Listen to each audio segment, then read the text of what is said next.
3, 2. Hello, Candace? Yeah. Okay, no, I just couldn't. Let me just turn on my volume. Okay, we're live. Okay, so welcome to the Brentwood community and everyone else who is just chiming in.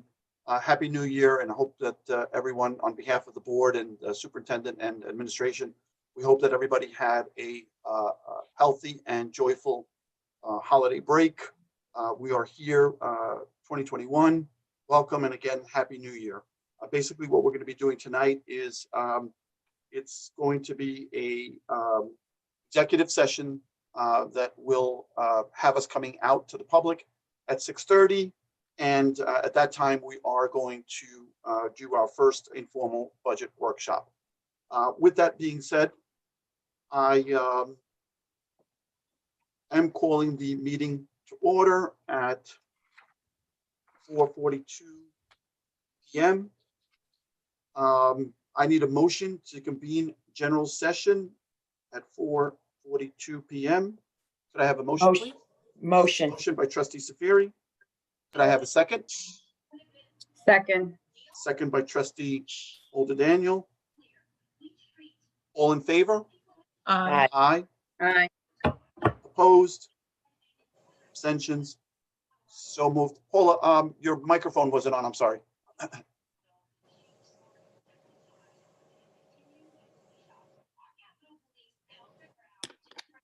Okay, thank you. Mr. Feliciano, can I just check? I have in front of me, though, it says 6 p.m. I just wanted to verify. Okay. It's 6:30. I'm not sure. Kathy, you know what Kathy put out? It has, and I have it at 6 p.m. also. You're looking at the agenda? Yes, Okay, but I wasn't sure what Kathy put out in terms of to the community in terms of the start time. I don't have that in front of me. okay, so But we that could, was 6 as well. Okay. all right, so I guess we will be back out at 6 p.m. Yeah, I just didn't want you And to- we could, and I could send Ms. Hoey a text just to verify that, Ms. Loshner. Okay.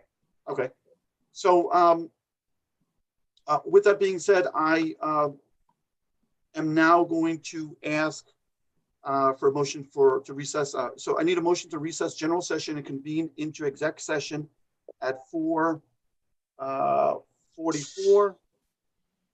Motion. For the purpose of updates on pending litigation, pending 3028 charges, and seeking legal advice from the board's attorney. Could I have a motion, please? Motion. Motion by trustee Moore. Could I have a second? Second. Second by trustee Safiri. All in favor? Aye. Aye. Opposed? Abstentions? So moved. So with that being said, we are going to, Ms. Hoey, are you able to hear me? Yes, Can you confirm what time the notice says that we're going to come out to public? 6 p.m. Okay, Mr. Loshner, you're correct. Thank you very much for correcting that. That's So we will be back out at 6 p.m. And continue with this meeting at that time. Thank you very much. Ms. Cheng, if you could just tell us when we are in exec.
Now.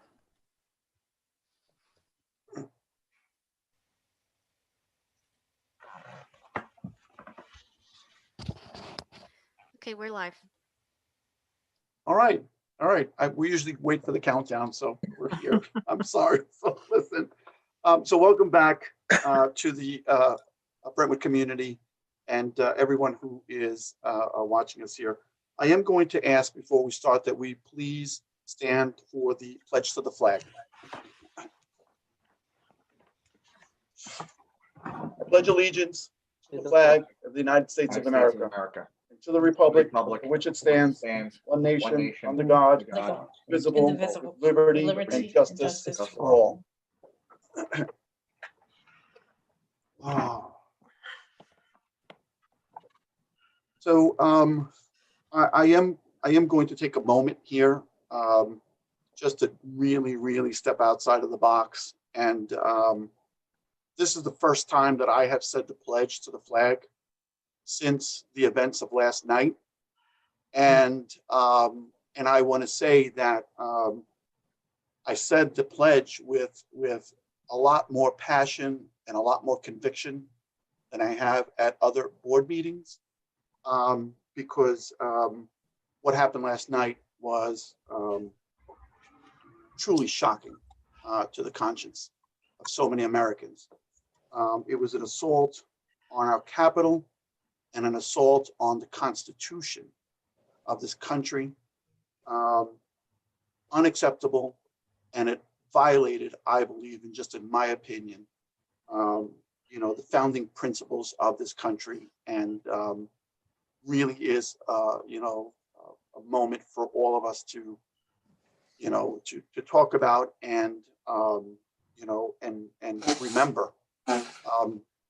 We have our differences, amongst ourselves, even on this board, and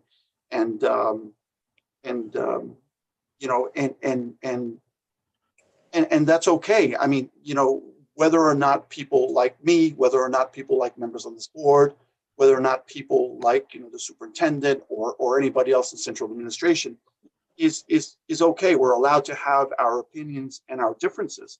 How we settle those differences and how we move forward is something that is not negotiable. I mean, it was given to us by our founding fathers, and I believe that it continues to be a work in progress.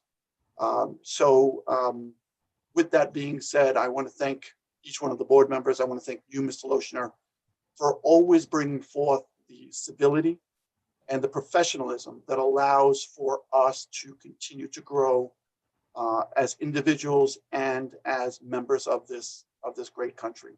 So that's it. I'm back to the board business as usual. I just couldn't let that go without mentioning it. So Mr. Lushner, we are going to move away from the order of business on our agenda. I did ask if you could please provide some updates before we went into the budget workshop. I know that there are a lot of people who are incredibly anxious about, what's happening with the COVID numbers around the district and in this county. So could anything that you want to say on the topic, Mr. Loshner? Sure, and thank you for everything there, Mr. Feliciano. I appreciate that. Okay, the board did ask me to address obviously the issues surrounding the COVID. First, I do want to tell the community we did go remote. We went remote obviously on Monday through Wednesday. We did have every intention to return to hybrid learning on Thursday and Friday. That was our hope. The reason we chose that Wednesday was because we stopped. We went on vacation on the Wednesday prior to Christmas, and 14 days from that, which was the quarantine time, brought us to Wednesday yesterday. So we were comfortable with anybody who had the virus or had to be quarantined prior to the holiday vacation. That would have brought us to the 14 days. And we really had hoped to bring the kids back. That is always the Board of Education. That's mine. the cabinet, administrators, teachers. I mean, we want the kids in school as much as possible. But obviously, we had to keep our eye on the numbers. As same thing happened after the Thanksgiving break. There was a tremendous spike in the numbers. It wasn't unique to Brentwood. As a matter of fact, I understand from the governor's office that yesterday in Suffolk County was the largest number of single day cases that we've ever had. So there's a considerable spike in Suffolk County. So we kept our eye on it this week. Obviously, I'm always sending out a letter. You can always check out that letter online. So, this past Saturday and Sunday, we had a number of cases that tested positive, or people came in contact with someone who tested positive and they had to be quarantined. The quarantine number, as I'm sure you know now, is 10 days. It's been reduced by the CDC and the state of New York and the Department of Health. It's been reduced down to 10 days. If you have the virus or you are in contact with someone who had the virus, it's a 10-day quarantine. So what happened Saturday and Sunday, we had a fair amount of cases that came to our attention through the Department of Health or students and staff members self-reporting. We kept our eye on those numbers on Monday. We had a fair amount on Monday, probably in the 30s, that were reported to us as positive cases by the Department of Health, or again, self-reporting. That number went down considerably on Tuesday, and we were quite hopeful on Tuesday. And that's why, I sent that letter out Tuesday evening, because the intention again was to return on Thursday, because I think the number went down to about 11 students and staff members. So obviously we saw the trajectory. We thought it was going down. But then Wednesday hit, and by the time we made that decision late in the afternoon, we were up well into the 30s again with positive cases or quarantining. When I say, that number includes people who are being quarantined because they came in contact with someone, or they're testing positive themselves. That number was quite high on Wednesday, and so we're concerned about the bump that we're experiencing, maybe because of the holiday or other reasons. We can't always blame it on the holiday. It's just the virus now seems to be picking up speed, especially this new strain seems to spread. They say it's easier. It may not be as potent as the initial virus, but it certainly is spreading faster. So that number was in the 30s, and then today, it was really the right call, because today we had, again, a very large number of positive cases and students or staff members who need to quarantine because who they are in contact with. So as we sit here now, I'll tell you the number. It's about 140 people across the district, students and staff members, who are isolated because they have the virus or they're quarantined. Now, as I said, there's a 10-day period. So we're going to finish the week out. Obviously, we'll keep track of those numbers. Hopefully on Monday and Tuesday, we'll see a lot of our students and staff members returning who were quarantined prior to this. We pray that they don't get the virus themselves. But that's where we are. We're experiencing the same spike, no more nor less necessarily than the rest of Suffolk County, but Suffolk County is experiencing, we're in a dramatic spike right now. So we are keeping our eye on it closely. So I think that about covers it. I want to tell you that we are committed to, being safe. The board is very committed to this. We are committed as a cabinet to opening in a very safe condition. And also you have to, I just want to remind you that not only do we have to open safely, but we also have to open with a sufficient amount of staff members. That's one of the things that we're concerned about. If a fair amount of teachers or administrators are out, that will make it difficult to cover certain buildings. I will tell you that, no one is immune. We have administrators out, teachers out. Every other organization within the district, the clericals, nurses, are not immune from it. We have a few out there, custodians. It's really touching upon every one of us. So we're very careful before we make that decision to return. We do hope that we'll see that number. It may increase over the weekend, to be quite honest with you, because if it is in fact having to do with the travel, or maybe getting together with families and friends over the holiday that you're not living with, if that was the case, then the viral period is right around now, Thursday, Friday, Saturday, and Sunday. So our hope is, if it is due to the vacation, that it peaks on Friday, Saturday, and Sunday. We get it.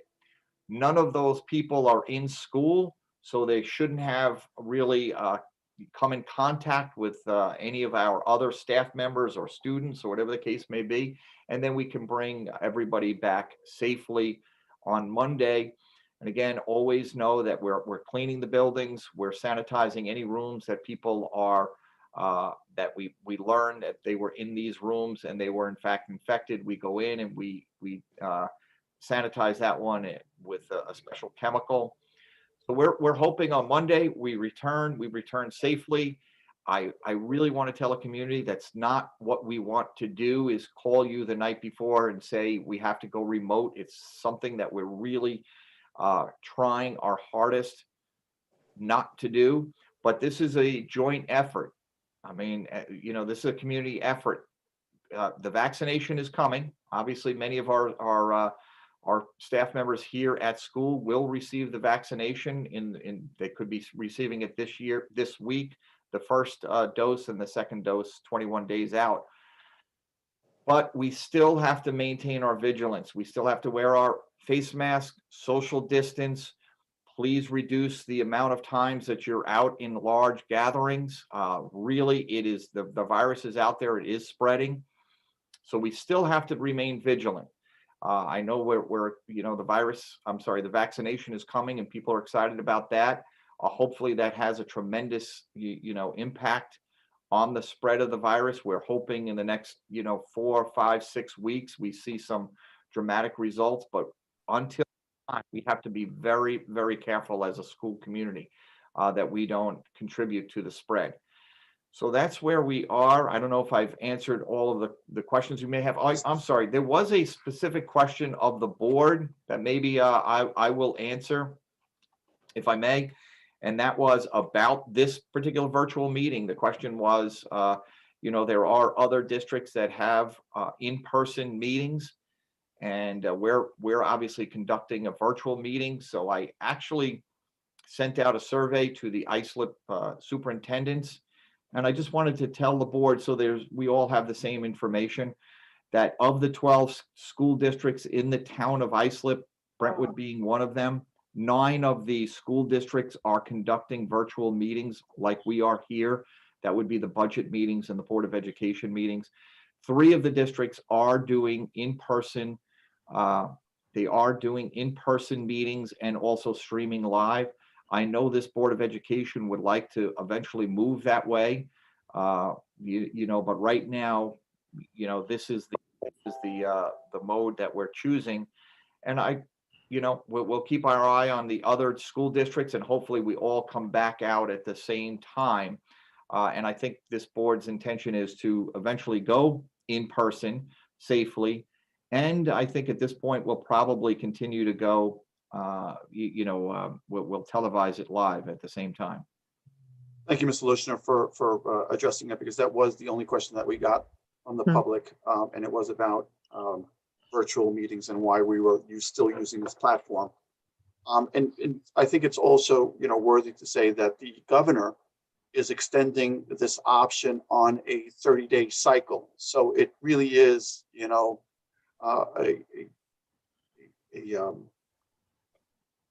a decision that the governor makes and allows for us to make for ourselves. So the minute that the governor says that this is no longer an option, all schools are going to have to go back to live. Mr. Lushner, so I was just wondering if you could also just briefly touch on where we are in terms of the devices. I know that prior to the break, we had said that we were still working on trying to get out, the thousands that we still have. I know that the work continued throughout the break. Can you just give us a quick summary of where we are in terms of those devices? Yes, thank you, Ms. Feliciano. Earlier this week, we were at 11,200 devices that have been delivered to students. Obviously, quite a large number. Since Monday, 500 laptops have been pushed out to the buildings, and they'll be distributed. I'm sure many of them were distributed this week and many more next week. So that will give us 11,700 when that 500 is out. We do anticipate pushing out a few hundred every single week to the buildings. I would tell families, again, don't hesitate to contact your building principal. You could certainly shoot me an email if you're in desperate need of a laptop. We will we'll get that in your hands as quickly as possible. We did get, as I mentioned, and I know you did as well, Mr. Feliciano, we did receive 6,200 laptops in the month of December. Those are the laptops that we're imaging. We're also in the process of receiving another 1,100 that are being delivered kind of sporadically. So we're really at the point where we can cover every single student in the district. Now it's just a matter of the IT department, which is really working overtime to image every single laptop properly that's downloading our software, our security software, and then distributing it to the kids. Yeah, Ms. Lotion, the only thing I would add to that is there's absolutely no doubt in my mind that we have done everything. And at this point, I believe that, that we have fulfilled the promise that we had made to the community in terms of making sure that our students were given those devices, and we are well on our way to making that happen, in the next few weeks, if not the next, month and a half. But there is, I guess, a shortfall in terms of the electronic devices that are available to our teaching staff. We have a lot of just great staff, great teachers who are well-intentioned, who absolutely are doing everything they can to bring forth, the lesson of the day, but still are hindered by the lack of technology in the classroom. And I want to say that, that we are all aware of that. I know, Mr. Lotion, that you are, I know that the board members are also. And I think that, in this case, what we had to do is we had to, decide on what it was that we were going to do first. And that was, in this case, making sure that the students had the devices and that they had the platform in order to succeed this year. With that being said, I know that we are going to continue to look for those devices for the classrooms, for the teaching staff. Mr. Lishner, I had a question, and I guess it's more of an idea. And just let me know if it's something that you would be opposed to. And I, in my conversations with teachers and and staff in the schools, do you think that it would be ever possible for us to look at maybe having some kind of co-teaching model that's based on a grade level, so that those teachers that did have those devices, the Aquas boards, the Elmo, and all those things, were providing a lesson on a grade level? Of course, it would have to be a very similar, group of students, and I'm really, what I have in my mind is kind of like the mainstream regular ed, where you would have, a teacher or a group of teachers, right, providing that instruction for the grade using the devices that they had, and then having the classrooms break out again into their regular classroom size, so that we were using the devices that we had to reach the maximum number of students. And I don't know if anybody's doing it. I'm sure that there are teachers. I'm sure that there are people who are already thinking about this. I just was trying to think outside the box in order to alleviate some of the stress that the teachers, I know teachers have, and just trying to kind of like bring those pieces together. I mean, Do you know if that's happening or if anybody is trying that within the district, Ms. Lochner? Yeah, I mean, things are happening similar to that across the district, that the teachers are collaborating quite a bit. I mean, actually, one of the byproducts of this, I think our staff has always done a tremendous job collaborating with one another, K through 12.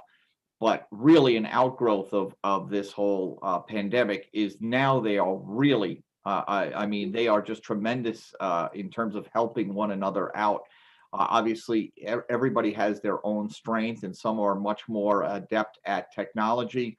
They've stepped up in each individual building. I hear stories almost on a daily basis where teachers are, saying, "Hey, listen, I'll help, my colleagues out in terms of helping them understand the software, use the software properly, and advance themselves." And there are lots of collaboration. In terms of what you're saying specifically, I'm sure that there have been teachers who have stepped in and said, "Let me, do a lesson that can be broadcast to multiple different, multiple people." But that's certainly something that we could look at, make sure that we're, following all of the guidelines properly. But I did want to say, in terms of the interactive technology, if this whole pandemic has brought on really a three-pronged approach, if I can. The laptops, obviously the acquisition of the laptops, and the interactive technology, as well as the cameras and the microphones. So really, what we've accomplished now is we've gotten cameras and microphones in every single classroom. So there really isn't a teacher out there that doesn't have one. I'm hoping I'm not misspeaking, but I'm actually 100% certain that they've all been given one. Maybe one doesn't work here or there, but every single classroom has received a camera and a microphone. So that was one prong that we had to take care of as a district, and we took care of that. That was priority number one. Then priority number two, obviously, really, these are all happening, in conjunction with one another, and that was the acquisition of laptops and the distribution. It was, held up a little bit because of the supply chains that happened across the world, but we're catching up and we're distributing those. And then the third prong is really the interactive boards. You mentioned Elmos and Aquas boards. All of those are interactive technologies that we're trying to put into every single classroom. This pandemic has caused us, obviously, to really step up our pace. We had 65 interactive boards that we are pushing out. I think we've probably concluded that shipment and pushed them out into the classrooms. And, Candace and Stacy have done an excellent job in purchasing more. Buildings have also purchased their own, and we're getting those installed even as we speak. And you'll see in our presentation in just a few minutes that Candace has put money aside in the technology budget next year to purchase even more interactive boards. So we really hope that in a very near future that the majority of classrooms will have interactive boards. It was one of those things where we had a certain pace. Our technology plan, or 5-year plan, really had a certain pace that we were going to travel at. And it was kind of a very easy pace where we would purchase things, get them distributed to the buildings, and we kind of moved at a nice pace. This obviously, we then had to get to a frenetic pace. And that's really where the 16,000, 17,000 laptops that we purchased to date, the amount of interactive boards, the 1,000 microphones and cameras, those all kind of forced us to really step up our pace and get that technology out. But yeah, that's where we are, that three-pronged approach. As I said, I think we're doing a heck of a job. But what you mentioned is certainly, I know the assistant superintendents are listening right now, and administrators, it's always something that we can continue to talk about.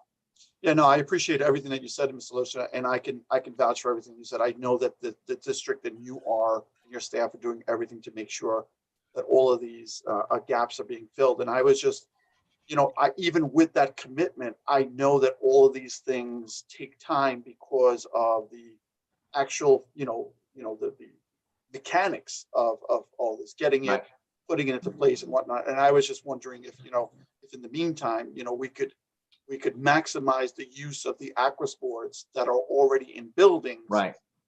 In a particular teacher's class, and then, spread that lesson that's being generated out of that one classroom into the grade level that it applies to. Yes, and I like I said, I know I'm certain that's happening, and I'm probably after this meeting, one of the or all four of the assistant superintendents will call me and say, you knucklehead, that we're doing that here and there. Yeah, So yeah. I'm certain it's happening out there, but the specifics they'll probably know much more than I will. Yeah, and I just, in summary, I just want to make sure that the message is, listen, be as creative as you have to be in order to Right. get the job done. And if that means, collaborating, and doing that grade level lesson, and that's meeting the goal, then that's what we do without, blaming or pointing the finger at Right. anybody in terms of the shortfall. Yeah. Well, in terms of the collaboration, like I mentioned, that I know is happening. I see Yeah. it happen on a daily basis. It's really tremendous to see. And in terms of the creativity too, my gosh, there are stories out there where people are being extremely creative with their own technology, or, using our technology in Mhm. incredibly clever ways to reach kids. So there's a lot of that out there also. Yeah, so the last one that I just wanted to ask you about, Mr. Loshner, was, I know that there are community members who have noticed that there's some construction in the parking lot over at the East Middle School and East K. Do you want to expand on what's happening? I know that, it's been years in the making, but we're finally here. Thank you so much for asking. And we started with the installation of the solar panels in each one of the school buildings. We've talked about this for a few years. I know lots of community members have been interested and have come to meetings. So it has begun. It actually began a few weeks back over at East Middle School, that they are installing the solar panels in the parking lot even as we speak. I want to tell you that it is everything we had hoped for. I know many people here have driven over to Duck Stadium or to the courts, and other state buildings or county buildings, and you've seen the solar panels in the parking lots. Those are older models, and it's very, as many of you know, it's very difficult to pull into the parking space. You have a stanchion that's actually in the back of the car. That's not what we have here. It's very streamlined. It's in the center of the two parking spaces, so cars can pull in very easily and pull back out. They'll also be covered by the solar panels, and that's in East Middle. That's happening right now. We're going to move from East Middle School to North Middle School, where we'll be installing not only in the parking lot, but in some of the buildings. We'll also have solar panels on top of the buildings. And what this is doing is that we're transitioning to solar power, and our goal is to pay for all of the electric through solar. And that is our long-term goal. This project, which we're really excited about, is starting school by school by school. It will take about a year and a half to complete, but we're real excited that it started. If you have an opportunity, I really encourage community members to swing by, take a look at East Middle School. If that's kind of off the beaten track, but in a few weeks, you'll see it start to happen at North Middle School. Quite a few of us are obviously travel down Wicks Road. Take a look to your left or to your right, and you'll see these really beautiful solar panels and stanchions up there, and please know that they'll be powering the buildings as soon as possible. Yeah, so Mr. O'Connor, I know that you've put in a tremendous amount of work on this throughout the years. This is something I think that was started and spoken about, I don't know, 6 or 7 years ago. One of the questions that we did ask is, will these units be powered up as they finish the school buildings? Do you want to add anything to this in terms of the projections? I know that some of the projections that we spoke about years ago were based on the numbers that existed then. Is there anything that you want to add in terms of what the projections are now? Well, just to answer about powering up buildings, we'll absolutely power up the buildings as we go. We're not going to wait at the end for everything to be up and then just power everything at once. So no, we'll start achieving those electricity savings as soon as we finish at East Middle and East K, and we can get those buildings online. So we'll just see that the savings grow and grow throughout the next year and a half or so until the project's done. In terms of the kilowatt hours, I don't remember the exact number of kilowatt hours, but I know we spec'd out this job and made multiple changes throughout the year. So it's not as if the specs go back to 5 or 6 years, as you mentioned before, but we spec'd it out to actually with the goal in mind of eliminating our electric bill, you know, in the end when everything's installed. And that's still our goal right now. I believe the contractor mentioned we're one of the biggest installations on the East Coast and possibly even in the country. We're still waiting for that confirmation, but we're right up there in terms of one organization putting in so much solar.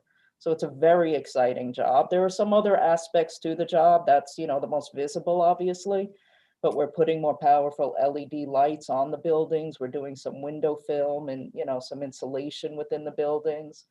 Some lighting itself within classrooms and within hallways. So there's a lot going on here, and it's a very exciting project. And it's, and just, you know, so not a solo effort. I mean, Mike Cruz has been spending a tremendous amount of time, and our partners with Johnson Controls and Sunrise Powers have just been terrific as well. yeah, and just one of the benefits is that, you know, our parking lots, that there was some of which were, you know, incredibly dark at night, will have the LED lighting underneath the panels, and that's going to be, you know, such a benefit for us just in the long run. Yep. So thank you for all of your efforts throughout the years on this. Solution, is there anything that you wanted to add before we go into the budget workshop? Actually, staying with the solar power, you guys mentioned quite a bit, and we spoke about quite a bit, but there are some buildings, many of the buildings that have the bus covering or the covering on the walkway, many of them will be replaced also. And we're excited about that. Not every single building. It really had to do with whether that was pointing in the correct direction in order to optimize the solar power. But many of our bus, coverings will be replaced. The canopies. Thank you. I was at a loss for words there. Okay. So just any questions from any of the board members before we start? So Ms. O'Connor, I think this is where I introduce you. I thank you for all of your hard work, right, throughout the years, for being our voice of reason throughout the years, and for holding us steadfast in terms of all of the ups and downs and the roller coaster ride that the last few years have been. So here it is. Take it away.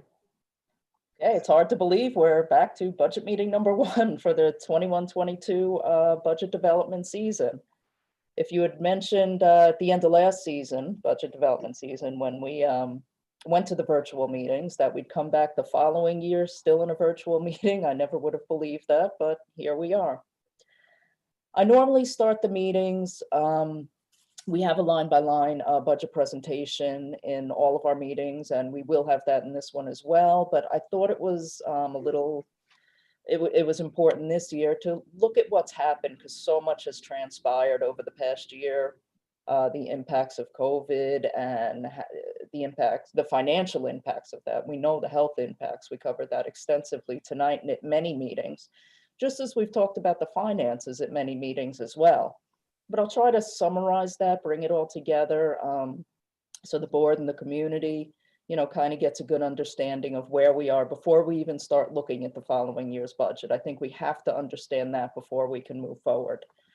So if we start off a year ago, we'll backtrack a year ago when the governor announced his budget last January. It's usually the 3rd week in January, so we don't know any of those numbers, those projections for the 21-22 school year yet. We'll get that in a couple of weeks.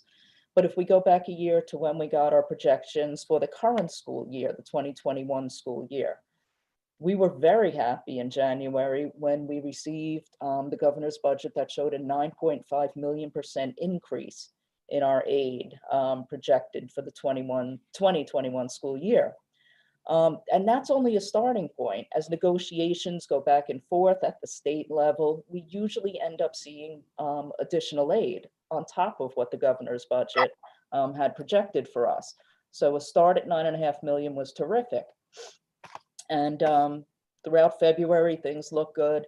And then, of course, mid-March, the coronavirus hit and revenue decreases at the state level. And, you know, we know where we are with that.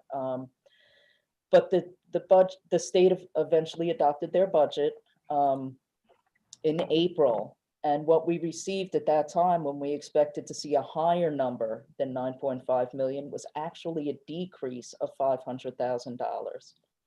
We were one of either 3 or 4, I'm not positive, school districts on Long Island to receive a decrease in state aid for the school year, which is kind of unthinkable and fathomable when we're so dependent on that state aid, that foundation aid.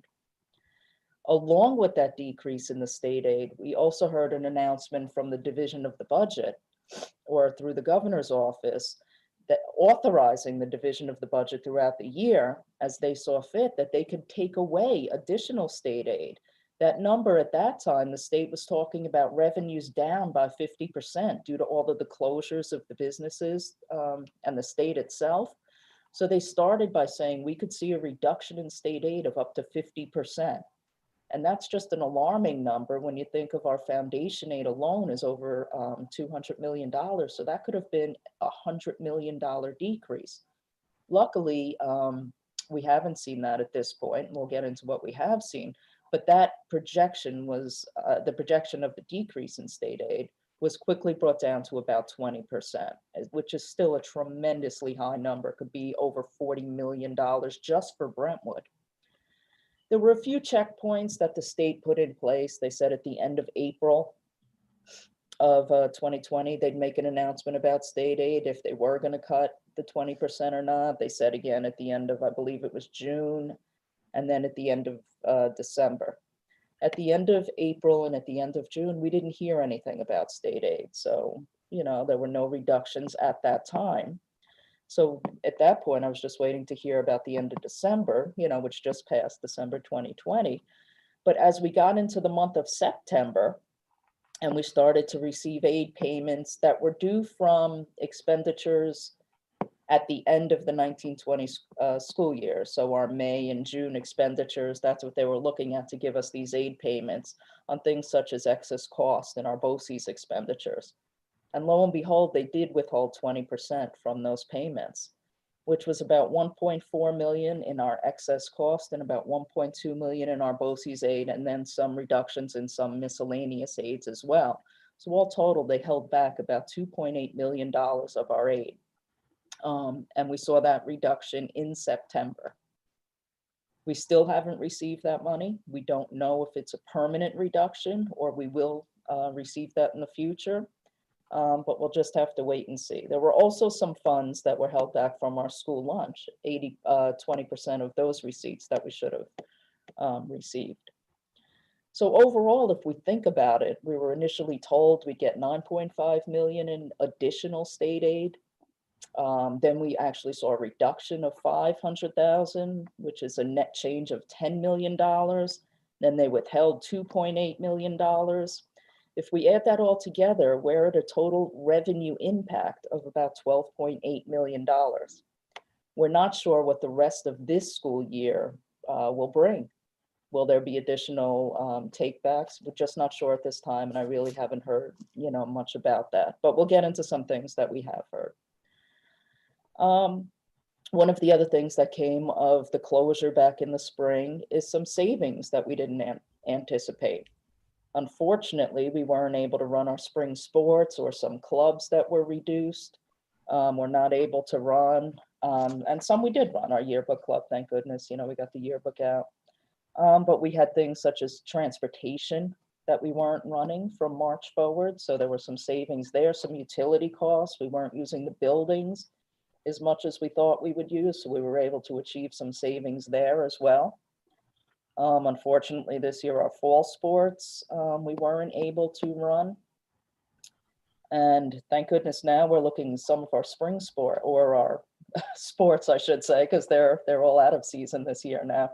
But we do have some sports starting up now in January. So those were some of the unusual savings, or unanticipated savings, I should say, that we were able to achieve.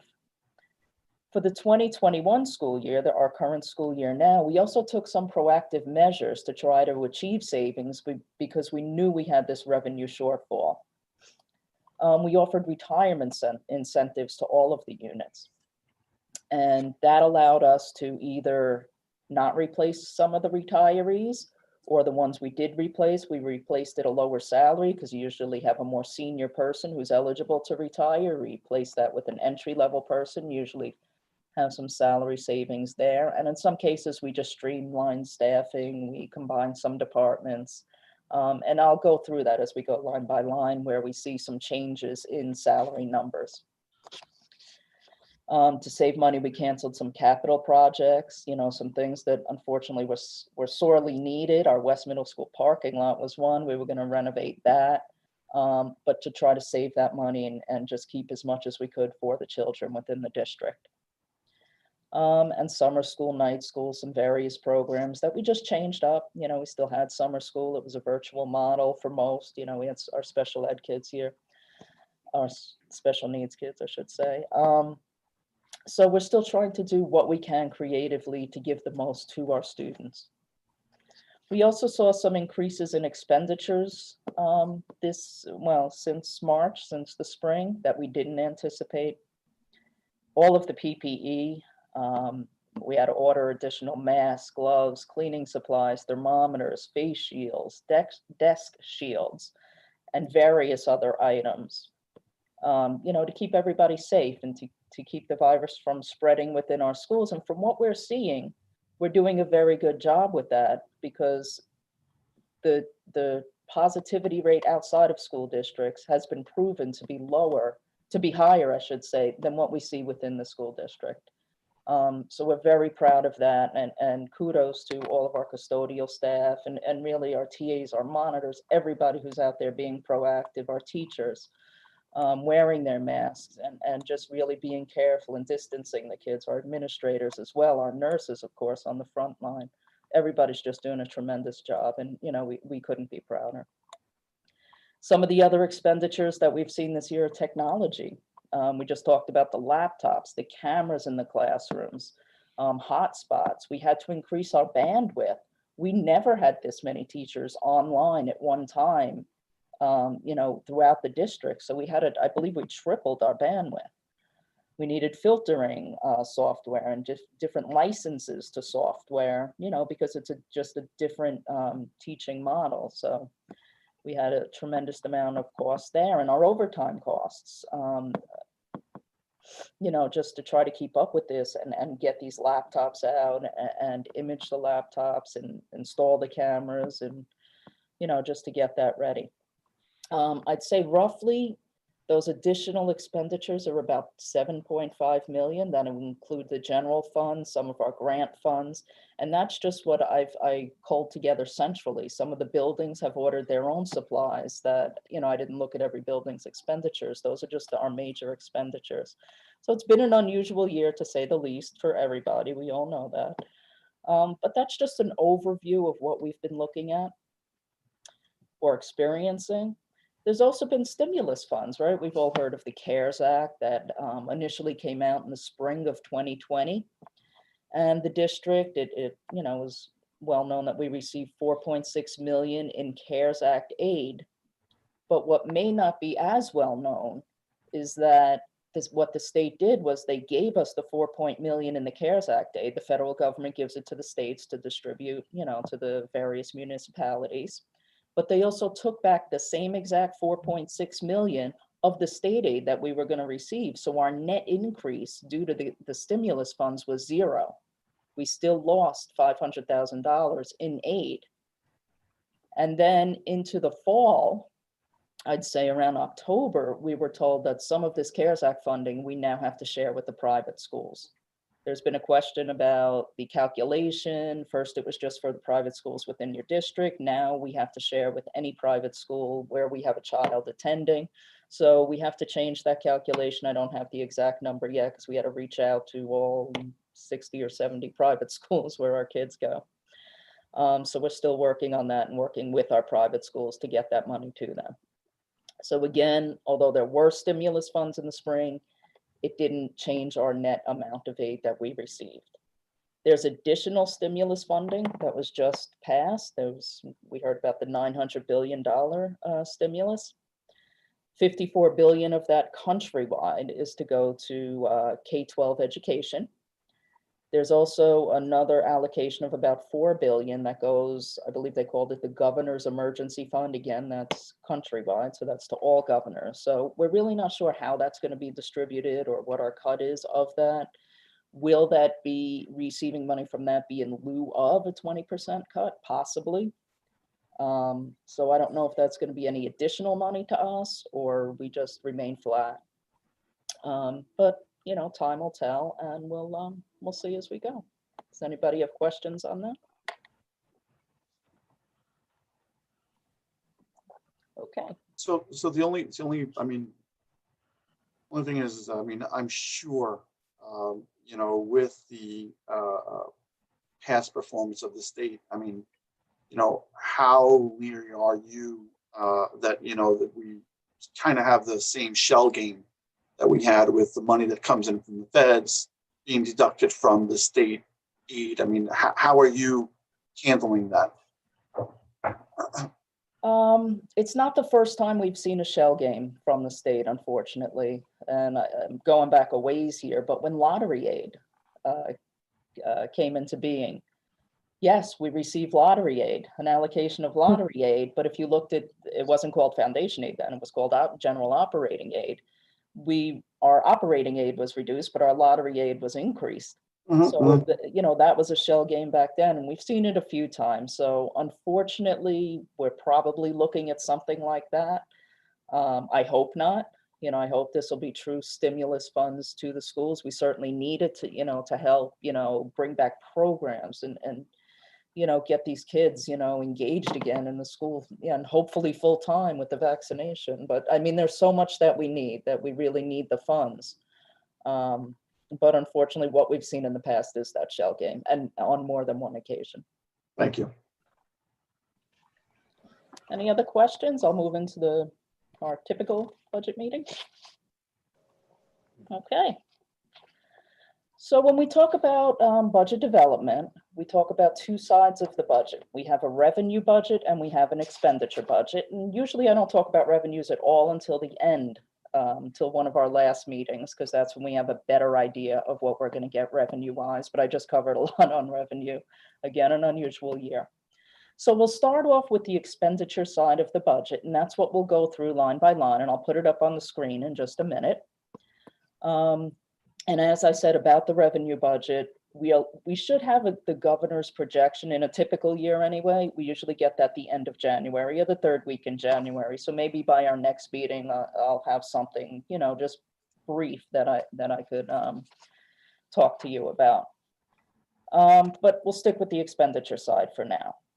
So typically when we're talking about the budget, we're talking about advancing the costs in the budget.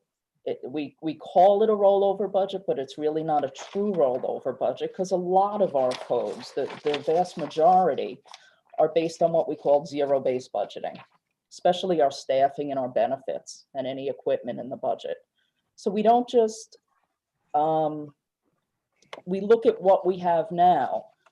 We don't just take a number that's in there, I should say, and increase it by a certain percentage, and that would kind of be rolling over. We go back to who's in every budget code, staff-wise, and then bring them forward. So we're starting at a zero base, and then we're bringing in the staff that we have now. So we look at staff member by staff member, and then the benefits flow based on the number of staff members. It's kind of a calculation off of the staff member salaries.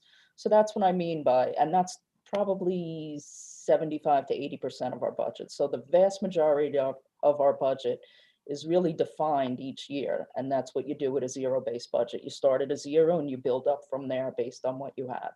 So that's the bulk of the way our budget is built. And then I will show the handout that I'm going to go over.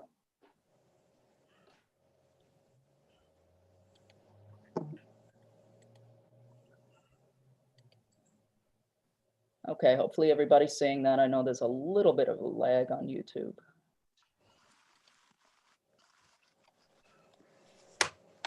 But we look at this layout. So we have the budget code, which starts with an A because the A means that that is the general fund. Then we have, if we look at the top code, 1010 is a function code. So that tells us it's the Board of Ed area. And then we look at an object code and a location code. But if you don't want to memorize the numbers like I have them mostly memorized, we give you the description as well, just so you can kind of understand what that is. Then we do a trend. We look at our 18-19 final expenses, and you have that column there. Then we move into the 19-20 budget, where we have the budget and the expenditures. Those are finals there for 19-20. Then we look at the current year's budget, 2021, our current year, and the expenditures to date. So that'll obviously change every time I run this report. Then we look at our 21-22 proposed budget, and that's what we're presenting to the public to be voted upon in May. So right now those numbers are subject to change, but this is what we have up for discussion today. Now, normally we can look at the trends and really make, a pretty accurate call of what we should put into the 2021 budget year. But because our 19-20 expenditures were out of whack in some areas, and I'll point some of those out, you'll definitely see them as we go through this. It's a little bit harder to make that call this year. Okay, so I'll start at the top. We also have Candace Chang, who will present a little bit later, and she'll go over the IT area, but I'll be doing most of the presenting for tonight's budget codes. So if we start in the 1010 area, that's the Board of Education codes. We give each board member conference funds of $2,000. There are certain mandatory conferences to attend, and then certain other ones that'll really help them be a more engaged board member. We go down to 1010 4790. We have the Board of Ed membership fees. They're members in the ISLIP, Nassau Suffolk, and New York State School Boards Association, as well as the Black Caucus of school board members. So there's really no change within the Board of Education codes. We move down to the 10, whoops, I moved too fast, to 1040 is the district clerk area, contractual increase, otherwise. And if you have any questions, please just ask for the board members. I'll stop, right there. Really no change in the supplies for the district clerk. The 1060 area, you'll see one of those unusual expenditures. That is the elections. So if we look at right here, the district meeting postage, typically we don't have to mail all of the ballots out. If you look at what that cost us in 1920 to mail the ballots as we had to do, it was almost $40,000. So it's quite costly and quite a bit of work, and I commend Ms. Hoey for the job that she did on that vote. It really was extremely time consuming, and thank you to Kathy. But otherwise, no change in that budget area, all staying the same. 1240 area is the central administration area, school administration. And we are showing just a contractual increase here in our support staff salaries. The travel was really kind of merged up here. So you'll see a negative in this area and the increase of 1,000 here, just to combine those codes, because that's where the expenditures seem to be coded, which is fine. You could put travel in the registration and conference code. So no other changes there. Move on to page 2. We start at 1310, which is the business office area. We do show a little decrease here, and that we'll show it an increase in another area. We kind of, when we talked about streamlining staff, we kind of split staff between a couple of budget codes because they, a particular person took on an additional department. Other than that, there's no change until we get down here to the BOCES code within the business office. Now, we do typically go over BOCES in a separate meeting thoroughly. I could just say this because this is my area. We have a report that's due every other year. This is not the year for the report, so we'll be in good shape this year by lowering the budget for next year. Independent auditors fees, just contractual increases, or based on their RFP. They're not contractual actually. So just the increase we're seeing in the RFP. Our treasurer, that's a salary increase, contractual increase. Her supplies are remaining the same. If we look into the purchasing area, this is one of the areas that we consolidated this year. So we are adding back our purchasing agent in the preliminary budget. This is all subject to change. It does say that on the bottom, but for now we are putting that position back into the budget, which we do not have this year. We come down to fiscal agent fees. We see a large increase here. That is a one-time increase, so I didn't change the budget. This is a large expenditure, I should say, not an increase. The increase itself is not changing. We had to do a borrowing for the energy performance contract so we could pay for the solar and that project that we have going on. So we have a fiscal agent, Munistat and Hawkins Delafield Wood, that help us with those borrowings. So again, that's one time. We won't have that again for the life of the project. I come down just a little bit here.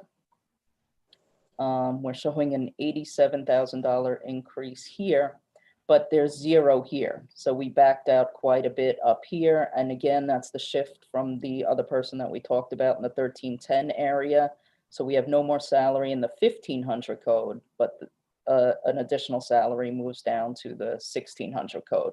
And again, it's split between 1310 in this area, and there are other contractual increases in that area. Go on to the next page, human resources. We're continuing with that. We have a decrease here in advertising. In years past, we would advertise for positions in Newsday or or even the New York Times was a great place to attract staff. We no longer have to do that with OLAS, so we participate in that to BOCES service. And that helps us to attract the staff that we're looking for, and it actually makes it very efficient to search for certain positions.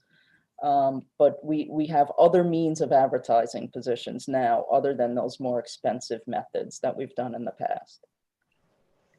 Records management, other than a contractual change, no change there. Public relations, same there. We do most of our public relations services we get through BOCES. The top line would be our printing, mostly our printing, the contractual for our public relations. We come down to 1670. We did have a retirement there, so we had some salary savings. This $38,000 increase, we lease our main copiers in the production area. So we do have a copier that's out of lease right now. So we're changing that up, and we're going to get a better quality copier in that area. And that will allow us in the future, not right now, but a year or two into the future, to get rid of one of our copiers. So we will see a savings into the future, but we won't for the following school year. And we do get BOCES aid on that. So that does help us a bit. I am going to skip the 1680 area, which starts down here, other than, some contractual salary increases, for the entire staff. And we'll have Ms. Chang, when she comes on at the end of this presentation, she'll go over what these increases are. So we'll talk about that in just a little bit. Let me just turn my page here. Any questions so far? Okay. Stacy, could you just explain human resources litigation? Yeah. We didn't pay anything, I think, in the previous year, but just explain that to the community. Well, we could have an arbitrator. It's not necessarily a lawsuit, but if you have arbitration or something like that, and you have to, pay somebody to come in, we do pay for that out of that area. So grievances, things like that. If we need external people, not our attorneys, can get paid out of that code. Thank you. Thank you. Stacey, I have a different question about human resources.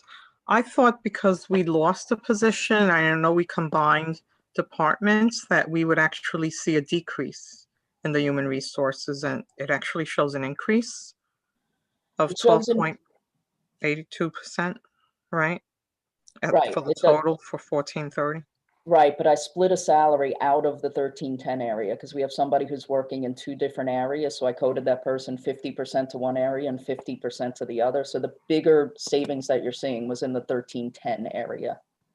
So not only did we have contractual increases in the 1310 area that aren't there because it's an overall negative, because we took out half of that person from the 1310 area. So I just kind of split how they're coded because they're working in two different areas. So yes, overall, it was absolutely a decrease, but it's in the 1310 area mostly. So I just don't see it on the 1310. Like, what line does it show the decrease that's as significant? Is that the total? I see the total 1310 shows a minus 1600. 18,000. 1310 1600 was showing an $11,000 decrease. Right. And now don't forget that would have gone up. That would have gone up based on the contractual salaries that are already in that code. So rather than going up, because the people in that area will get a contractual increase, the overall code came down. Does that make sense? Okay. A little bit. I have to really Okay. look at it and Okay. decipher it. Thank you. Sure. Okay, in the insurance area, now I'm in the 1910 area. We're showing just a small increase in our liability insurance, but where we're achieving some savings is a little bit below that. The next line, that 2.27% savings, is our student accident insurance. If you think about it, we don't have as many students on campus. We haven't been playing sports for a couple of seasons now. We're going to start now, obviously. So we did see a small reduction there. And again, that's something that typically goes up. So although you're seeing a small reduction, it would have gone up. And then we just have our miscellaneous insurances going up based on the premium. Could be our cyber insurance, our auto insurance, and various insurances at that 5%. We look at curriculum development, the 2010 area. The top line does show a significant increase, but again, this is a position that we don't have in this year, or that we removed for this year, that we're putting back in for now, for the the following school year. And it's certainly something we could talk about as the school year progresses. This would be the increase in the clerical salaries within, and I should say that the 2010 area are our central administrators, our coordinators, our instructional assistant superintendents. So that's who's in these codes, our assistant coordinators that are centrally located. This would be their support staff, and the overtime for the support staff. And we do see an increase there, but we've been quite a bit below that number. So we just adjusted that code based on the trends that we've seen over the years. Other than that, other than the small deduction in supplies there, everything else is staying the same. Now we get into building-based budgeting, which really, to me, made it more confusing. I know the state's goal was to make it less confusing, but we used to have this all rolled up into one code. Now we're forced to budget school by school. So these are our school principals and APs. We reduced an AP here, so we're adding that back for now in budget development.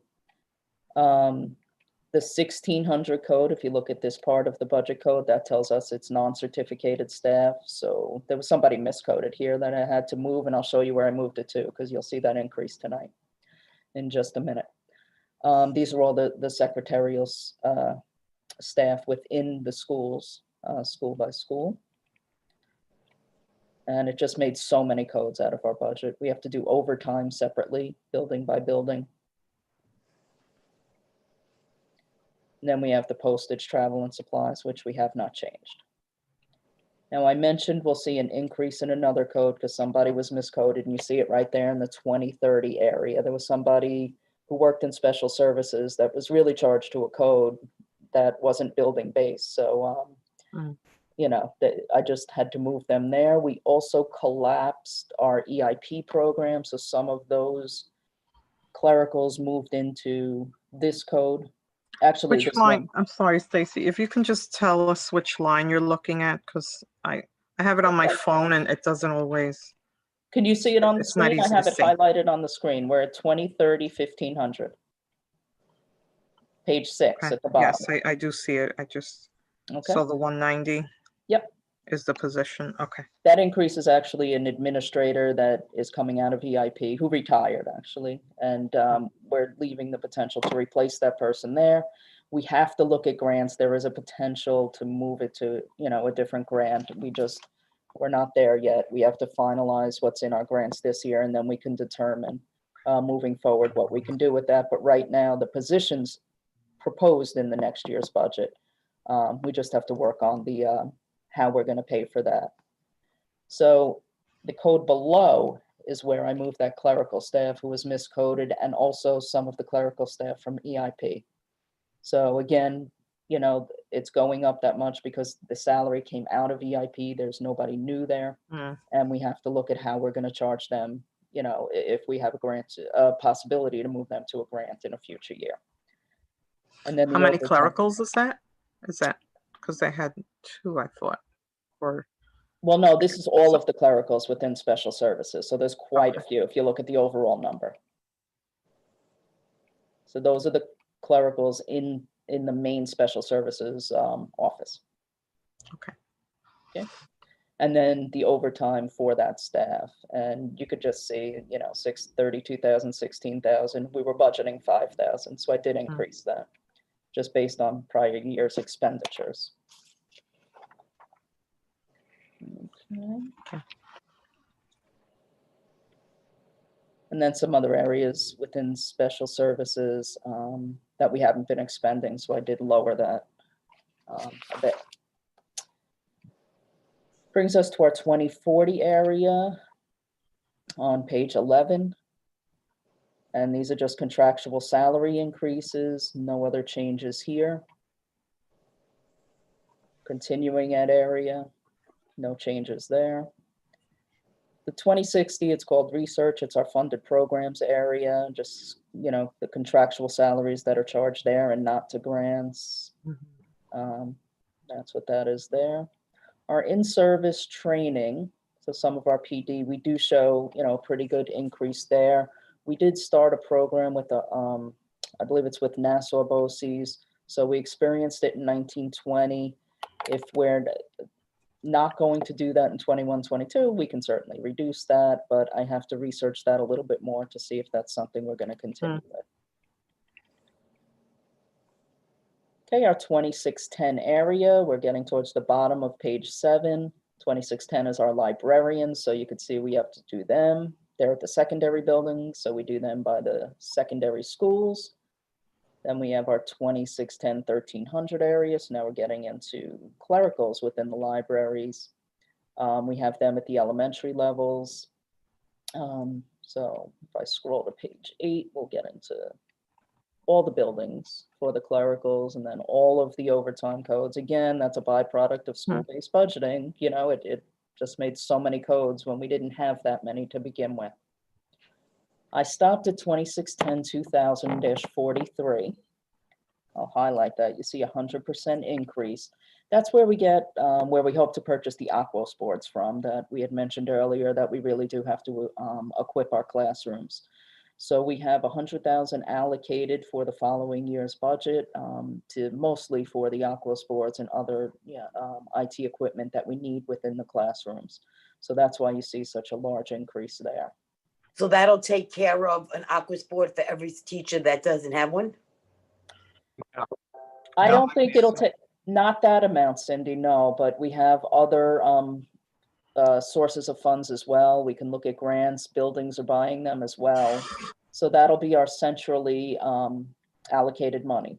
So do you think by September, every teacher will have one though? I can answer that, Stace. Go ahead. I don't believe by September that every classroom will have an interactive board, Cindy. That obviously is our goal, but it kind of has to be a multi-year goal. That this 100,000, believe it or not, I mean, it could be anywhere between $4,000 and $5,000 for an interactive board with a stand also. So they're actually quite expensive, and to tell you the truth, we even have to phase out some that were bought many years ago that are actually can no longer be supported. So not only do we have to put into classes that don't have it, we also have to replace some of the older equipment. So it's kind of a long range goal, but as Stacy said, this is central is purchasing interactive boards, and then each individual building and grants will also, potentially purchase some, but it won't be, I don't want to mislead you or the public. It won't be every classroom, but we are certainly well on our way there. And there are many buildings that actually have 100%. Not all of them. There are a few out there that And they can't be shared among classrooms? No, they can. Actually, one of the things that we're real excited about is we put them on mobile carts this year. Okay. Actually not mounting them on the wall just for that purpose, Cindy, that we can share them between classrooms, and they're much more mobile now. All right, that's good to hear. Mr. Loshner, how are those Aquos boards distributed in the school district? Is there a situation where you might have science, English, and math get those Aquos boards, and maybe careers doesn't get them? Because I know of a whole department in one school that do not have Aquos boards, and the equipment that they're using is 20 years old. Yeah, that's a good question. I mean, some of the boards that are purchased are through grants, as we just mentioned. So for instance, the bilingual department may actually purchase some interactive boards and install it. Because it's purchased through a grant, you have to install it in that particular subject area. Special services also may purchase interactive boards, and they would have to install that in those classrooms as well. And then what you have you have by need, by building, that they'll make a request, the building principal will make a request, a building or the assistant superintendents or the coordinators, they'll make a request as per department, and we'll try to get them into those particular departments. Now, what you're referring to, if there is a department that is, not sufficiently, doesn't have the sufficient amount of equipment, we'll obviously take a look at that, and we'll try to get those interactive boards in as quickly as possible. I know this department has been screaming about it because they can't understand why careers, which would be their money, would come out of the general fund, and these are social studies teachers all in one school that have old equipment. That's so old. And there was some sort of explanation that doesn't sound quite right to me. And we could talk offline about it, but I would really like to know what. Yeah, I mean, there's just that, to finalize the answer, there's a variety of ways it ends up in a particular classroom. But yeah, we could talk offline. If there's one department, it's not, I'm sure it's not, there's no malicious intent. It just might be that way. And we'll obviously try to rectify that as soon as possible. Mr. Loshar, before we move on, I don't know if it's an answer that you can give, or maybe Stacy, or I see we have Candace Chang. I don't know if you remember a couple of years ago, there was a certain gentleman who we met with, and he had an idea of, trying to figure out how we can move in the Aquos board direction without the expense.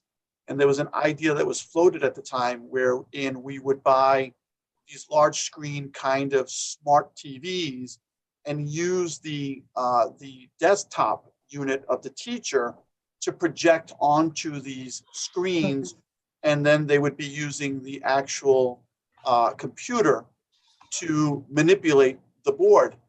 Was that idea ever tested? Was that something, do you know, Mr. Lucian, if that was something that we explored? And it's kind of like a unique, it was kind of like a unique approach to solving, you know, the idea that we buy these Aquas boards and then they become obsolete after so many years versus buying a screen that we could project off of a, you know, fairly new computer.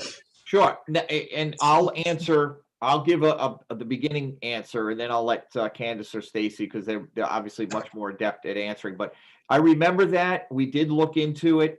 I believe that system may be out there in in a limited capacity throughout the district. There was some. That is a great idea for some educators in some classrooms that may work. Many of the other classrooms require the interactivity between the student and the board itself.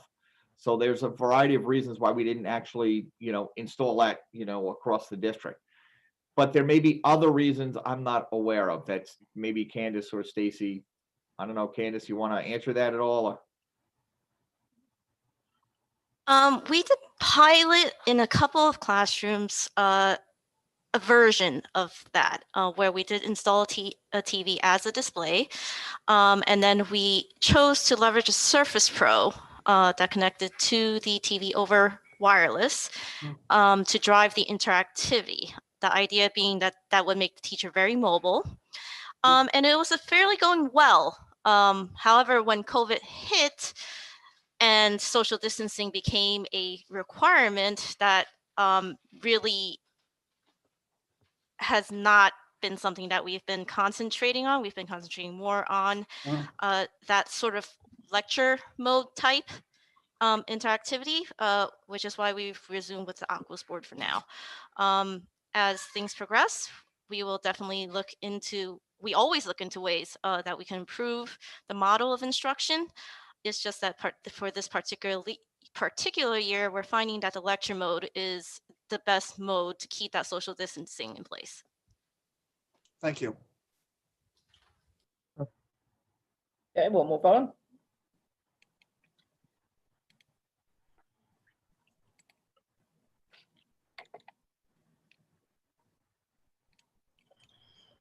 Okay, so we were on the top of page 9. Yeah, we're finishing page 8. So if we move to the top of page 9, we're still in the 2610 area. We show an increase in our BOCES code, which is 2610 4900. Candace will go over that a little bit as soon as I'm done with this, and just talk about the softwares and the programs and services that are in there, as well as technicians, I believe. We just show some minor decreases. When we allocate money for the buildings, we do that based on a per pupil amount. And the buildings, elementary gets one amount per pupil, and secondary buildings will get another amount per pupil. And the principals have the opportunity to kind of put those funds, as long as they stay within the overall funds, within the codes that they so choose. So some pick AV supplies, some pick the elementary library supplies, you'll see secondary library supplies. There are a whole bunch of codes in the 2110 area that you're not going to see tonight. It could be music, it could be art, it could be phys ed, it could be, many different areas within the building. So you may see some minor changes here, the decrease of 1,000, increase of 1,500, if you're following me on the screen, minus 800, minus 2,000. But that's all within the principal's authority, and Eric and I make sure that the principals stay within their allocation. So that's what you see there, all these codes, you can see are building based, and the principals allocated those funds as such. So that continues. We have our secondary library supplies, as I mentioned, our library books by school. That is an amount that we give, and they really don't move that around as part of their per school allocation. So that's our library books. And again, this increase mostly was BOCES, and we'll go over why. Other than that, we have what we call our dollar for dollar aids I talk about each year. You spend $1 to get $1 back, up to a certain amount. That's not unlimited. So we have our hardware funds here of just over 400,000. Our district software funds, now we do exceed this. We get maybe 400,000 in that dollar for dollar aid, but these are software packages that we use throughout the district. And then we have our computer hardware. Candace is going to get more into the IT area, but there are any additional questions on what I shared? I see on the library books, the last line, that was, I I'll go think, like back. 7,000. I don't remember the number, I'll but go back. yeah. I guess it's a school it on this code. I'm one? not sure. That library district TE. What is that? It's 7,000, but none of it was spent. It looks over 2 years. It was not spent. It was still You s- allocating it. Okay, and right? that's a very good point, and I missed in the beginning of, Hmm. missed to say in the beginning of the presentation. Let's look at this right here. This is library books at the high school. In 1920, the budget was $39,910, yet we expended $40,142. Okay. What we're missing there is, we did a budget transfer to increase the budget here, but you can't increase Right. the total budget. You have to move it within codes in the budget. So Hmm. this is money that the administrator has to move to the schools as they need something, should they need something. So is that available to all of the administrators throughout the district? No, it was through the tech center. That's what the TE Okay. starts with, tech center. But I believe that will be moved into the arts and performing arts area, so they can move it throughout the school. Okay, but then Yeah, it so doesn't show, like, the difference between the 39,910 and 4142. Mhm. Like, shouldn't that then show up on that line with the tech center? When As you an put, expense? I'm sorry, go ahead. Yeah, no, I guess as a deduction that it came out of that 7,000, I guess, but I don't see that. Right, you don't see the budget transfer here, so it just looks like we had 7,000 sitting here and nothing Mhm. expended against it. No, the Right. expenditures are actually up here and all through, throughout all of these codes. And the reason is, when I present a budget to the public, I'm required to present the community approved budget. So I can't include any budget transfers here. So you may see, different codes that are like, look at this one right here, the hardware. And I should have pointed this out before too. We budgeted 290,000, but Mhm. spent 867,000. There was a budget transfer at the end of the budget. At the end of the year, I have to make sure all of those budget codes are covered. Like, I can't leave a code in the negative. So Right, there I was do a budget- understand that, but where do we see it? That's, You don't what I see it wanna know. here. You see it on an appropriation status report that you get each month. That would show the transfers. okay, and you don't Magic. have like a year-end cumulative report that you can show us at the end of every, like, even now, like budget season, so we can see where the money's kind of like being transferred to? Like, as it happens, like I right don't now, have it like in you this say. format. Yeah, I mean, not now, obviously, but maybe as we move along, so we can see how some of that money's flowing. Sure, if that's what you'd like to see. Yeah, I would. Yeah, no problem. Thank you. And then this is where we ordered the bulk of the computers. You could see that $5 Hmm. million versus a $290,000 budget. So Oh, that really stands Okay. out. And that's our Alright, and general fund portion. Yeah, so that's what I was gonna ask. So that's the general fund, not including any grants No. or gifts to the district. Nope, this is That's just the correct. general fund. Thank you. Okay. so does that include the actual upkeep of those computers? This is strictly the purchase. Okay. And it's not the filtering software, it is strictly the device purchase. And not the insurance either. Nope. Oh, But that should show up on other lines then. Yes, exactly. right. Yeah, it's within here. It's just another lines. So can I ask, when we look at the total expense then for the laptops, are we only looking at the purchase price? Or are we including the, the imaging prices and the software prices? Are we including everything, or just the purchase of the actual device? And also what it costs for the techs to do all the work that we hired Well, that's out. what I mean. Are we including all of those little Yeah. pieces? Like, we are? I assure you that's included in the budget somewhere, but not in this line. This line is strictly a hardware line. It's strictly for the devices. Okay. No, I understand, but where in the budget will we see at some point the total amount, including the purchase and the imaging and the software altogether? And the overtime. Well, that's, yeah, like whatever Yeah. time Go and up money has to- been spent. Yeah, 'Cause Candace is I gonna- just think, there could be I a would big think that would difference. be separated, Julie, wouldn't you? Well, it should be separated, but I think at some Yeah. point it would be a good idea to have the cumulative amount as well. Right, Because we're thinking it costs 5 million, but it really may cost 8. right. Yeah, Just what a I thought if we could have that at some point. what I mentioned earlier was, we're at least $7.5 million into between the PPE and the technology when we add everything Mhm. together. So it's absolutely more than that That's $5 included. million.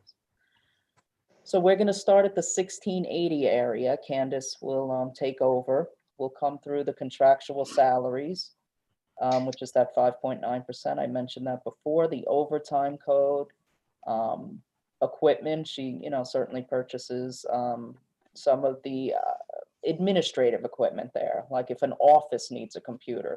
So this is, when you look at 1680, that's more administrative expenditures in nature, our copier equipment. But this is where you'll see our administrative software and stuff like that. Candace, do you want to take over? Yes. So you've asked where where you might see something like an overtime. Now, the majority of our technicians are actually procured through Eastern Suffolk BOCES, and Eastern Suffolk BOCES is usually a couple of months behind on the billing. However, you can see on line 1680, 4900, that Right. year to date, we've expended 1.676 million. Those are the technicians' salaries as well as the bulk of their overtime where it's been billed there. And I'll get into why I'm asking for an increase in a moment, but I just wanted to make sure to answer your question about where you might see the overtime. And just keep in mind that this is a couple of months behind for the expenditures of year to date. Okay, so I'm going to start with 1684,000, and you're going to see a 30% increase here. This is contractual services. So this is things like our maintenance costs. One of the things that we had to do was we did have to upgrade our internet speeds, and as well as some of our voice services in order to accommodate the new situation with COVID. So we had to sign a lot of contractual increases for those services. So you're seeing an increase there for that. Stacy mentioned earlier that we had tripled our bandwidth. And as a result, we are going to have to spend more money on this going forward. I'm sorry, are you on line 4330? Where the little, I think we're on the second the one, Julie. 31? No, 14. 4,000. We're on 4,000. Yeah. I'm you're sorry, I on meant 12%. 12%. Yes, I meant 12%. Okay. Okay, so one of the things I had mentioned when I presented my budget last year was I really wanted to get a gauge on what was going on with our copiers. So you'll see a lot of these codes that say copier. And the first one that we're going to go over is 4001. So tech copier contracted services. This is a budget that I keep just in case we have any sort of off repairs that are not covered under the maintenance. Our maintenance contracts for the copier actually provide a lot of things for us, such as toner and basic wear and tear maintenance. This code is as small as it is because it only comes into effect if I have to pay for something that's been deliberately physically damaged. And luckily this year we've not had to expend it so far, but it's good to have in the budget. The next code is 43. Candace, I'm sorry, can I interrupt you for just a minute? This question is actually not for you. I think it's maybe more for Stacy.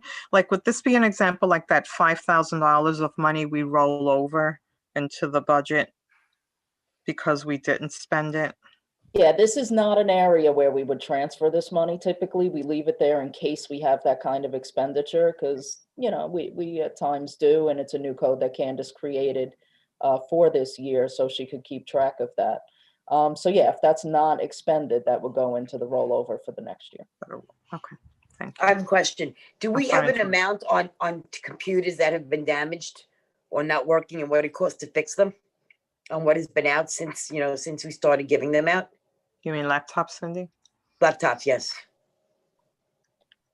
I don't think we have a dollar amount. We have been getting some back. We've had people lose some of the cords, but overall, all in all, I think we're doing quite well.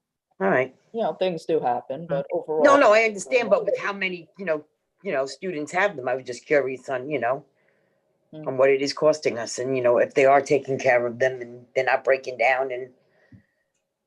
For the Alright. most part, Cindy, they are taking care of them. We do get some that, as Stacy said, they'll be missing a cord and they'll have to get reissued a charging cord or a charging unit.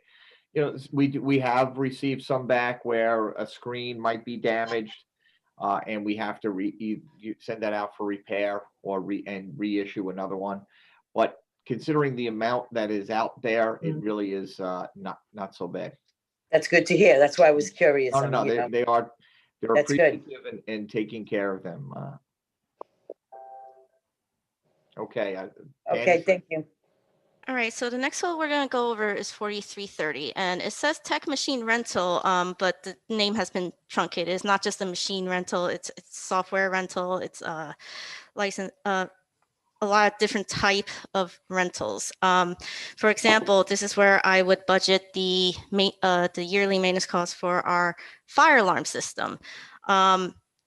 This is also where we're going to see an increase because I've had to add money to buy licenses that will allow us to filter the internet on the student laptops. We do have an obligation to protect the students under SIPA. So we do, whenever we issue a student laptop, we do have to put internet filtering on it. And it is a yearly recurring cost. So I've had to add that to my budget this year. So anything that's recurring, I'm sorry, it would fall under this rental category? Most of the things in the tech world are actually recurring. It's just that in order to keep things organized, I've specifically put the student internet filtering into this particular code. But yes, it is recurring. This is one of those codes that's very unlikely to go down because year to year, because it is consistent with a ton of recurring costs. Okay, so the next code that I am going to go over is 4652. This is hardware and software maintenance, and you're going to see an increase here. And the reason why there is an increase here is because as we've gone through with our laptop initiative, I've had to get a few better software management tools to help us better achieve the job. Once again, that is going to be a yearly recurring cost. The product to achieve the software installation or the remote controlling might change, but we did have to get better tools for this year. All right. So both of these lines really have costs included in them that could be attributed to the laptops if we were going to tally that. Right, absolutely, 100%. Absolutely. Definitely. So, and there's things that we actually have not yet paid this year due to that fact that they just haven't expired yet. We have maintenance contracts that expire in all times of the year. So yes, each one of these codes could contain something related to the laptops. Okay. 4653 is the copier maintenance code. If you recall last year when I gave the budget that we took the majority of this money out from a purchasing budget code. So while last year it was a huge amount of money, it was just more to centralize our maintenance costs just so that we were better aware of what we are truly spending on copiers. You can see we spent quite a bit this year, and we're right about the half-year mark. So we're almost on point in terms of that. So I'm not decreasing it, but hopefully we don't spend it all this year. Okay, so back to this 1680-4900 code. This is our Tech BOCES code.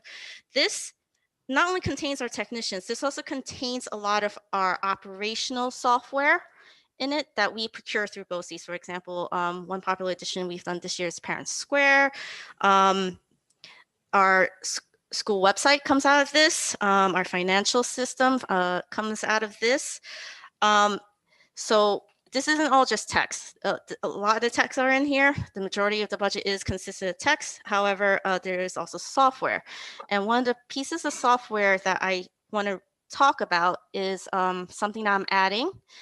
We've already started this initiative, but going forward next year, I did budget this in going forward. I have purchased an online forms system through this code. And what that form system will allow us to do is actually going to allow us to start a true paperless registration process that I hope will then, the ultimate goal in mind is to roll it into a digital cumulative folder system. So that basically student records could become fully digitized and our maintenance of the student records will become less labor intensive.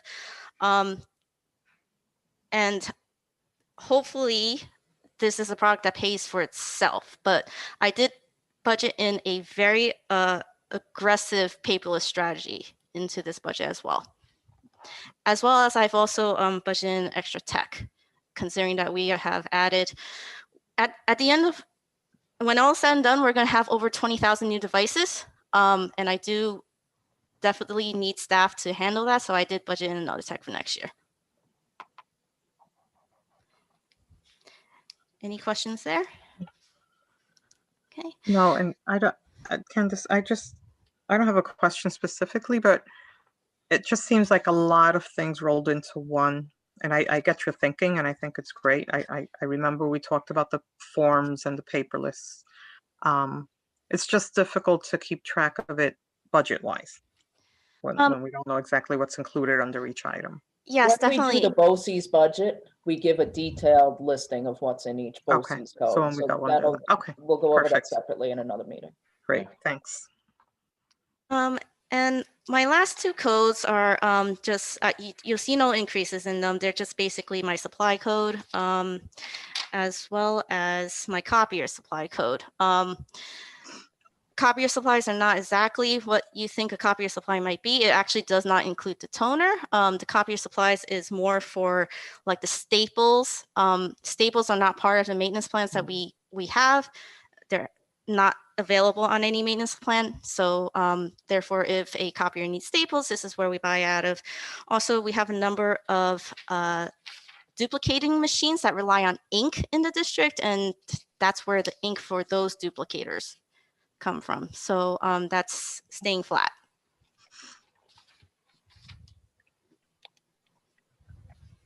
Thank you. I believe that covers That's the IT codes. Any questions?